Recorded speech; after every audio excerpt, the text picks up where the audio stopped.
हज जे ला तैयारी थो करे, हज जे ला मुकम्मिल सामान तैयार करे। दोस्तन के इतला थो दे त आऊं भी तवां सां काफिले में हलंदुम। सजे पाड़े मां मोकलाइण शुरू थो करे, मोकलाइंदो हिकड़े एड़े घर ते पहुतो, रात थी वई आ। ॾिठई त अंदरों मर्द जो आवाज कोने, अंदरा रोवण जो आवाज अची रहियो आ। दरवाजो तो खड़काए, अंदरा औरत जवाब थी दे, केरा आधी रात जो जवाब दे थो, अधी मां मदीने पाक थो वञा, हज करण जे नियत सां वञा थो। सजे पाड़े खां मोकलाइंदो हेॾे दूर पहुची वियो हां। खुदा जे वास्ते मूंखे मुआफ़ कजो, जेकॾहिं मुंहिंजे तरफ़ां तव्हांखे का तकलीफ़ आ त मूंखे मुआफ़ कजो। अंदरा चवनि था अल्लाह तोखे मुआफ़ फरमाईंदो। त अंदरा न्याणियुनि जे रोअण जो आवाज़ तो अचे, दाह करे चवनि थियूं अम्मा मदीने वञण वारे खे न्यापो ॾे, त मदीने वारे मीर खे असांजा सलाम चइजा ऐं ईअं चइजा त ॿिनि ॾींहंनि जूं बुखारियूं न्याणियूं तो मुस्तफ़ा जूं उम्मतियाणियूं महबूब तोखे सलाम पयूं चवंदे।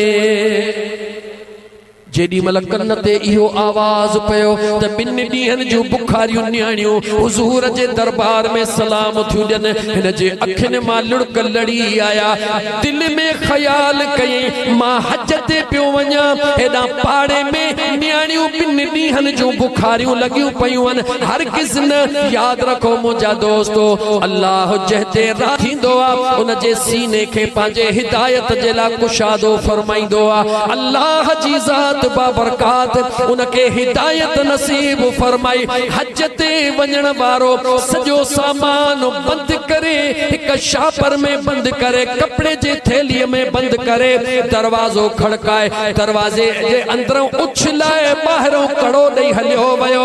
हे अचे चुप करे वेही रहियो। जेॾी महिल हाजी हज जो काफ़िलो आयो, हल मुंहिंजा दोस्त चवे थो ॿिए साल हलंदुसि।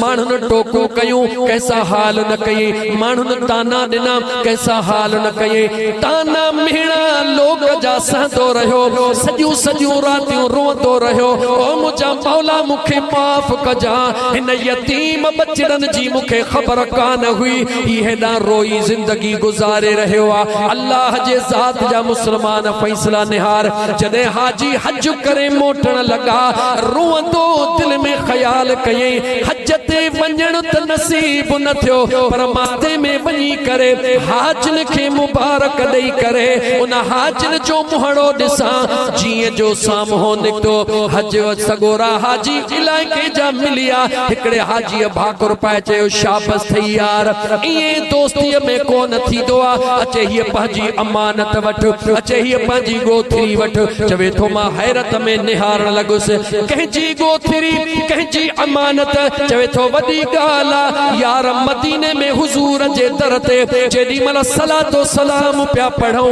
उन महिल तो चयो त मुंहिंजी संभाले रखो, वरी तूं गुम थी वञे, वठि पंहिंजी अमानत।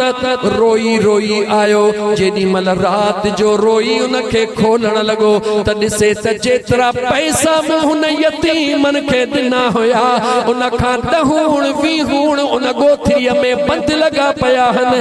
ज़ारो कतार रोई रोई अख सां लॻी मदीने जे मीर दीदार करे फरमायो, ओ मुझे उम्मत जे दर्द के महसूस करण वारा, ओ यतीम न्याणियुनि खे खिलाए खाराइण वारा, अल्लाह जी ज़ात हिन सॼी उम्मत में पहिरीं तुंहिंजो हज क़बूल कयो आहे। अल्लाह हिकिड़ो मलाइक मुक़रर कयो आहे जेको तुंहिंजे सूरत वारो आहे। क़यामत जे अचण ताईं हर साल तुंहिंजे पारां उहो मलाइक हज कदो रहंदो, क़यामत ताईं हर साल हज जो सवाब रब तोखे अता कंदो रहंदो।